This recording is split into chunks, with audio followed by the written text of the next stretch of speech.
Master the kitchen lingo. Cook briefly, explained. Hello, culinary enthusiasts and English learners. Today, we're diving into a phrase that's common in recipes and cooking shows. Cook briefly. Understanding this phrase is key to kitchen success and mastering English cooking terms. So, let's get started and unravel the meaning behind this culinary lingo. When a recipe instructs you to cook briefly, it means to cook the ingredient for a short amount of time.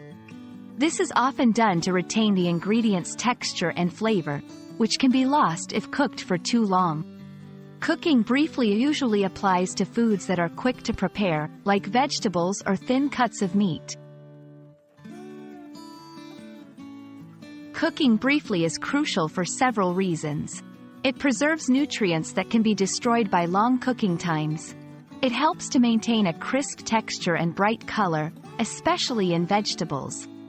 It's perfect for ingredients that are meant to be lightly cooked or semi-raw in the final dish.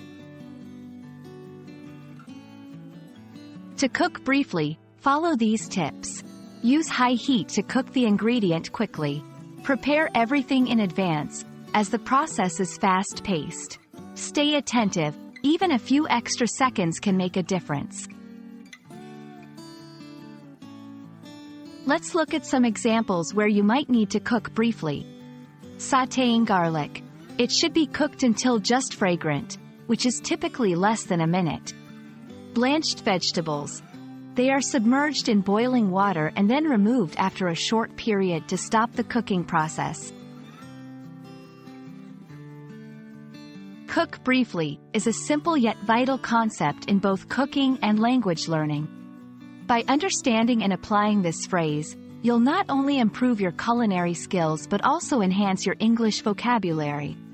Happy cooking, and I hope this video has been helpful in your learning journey.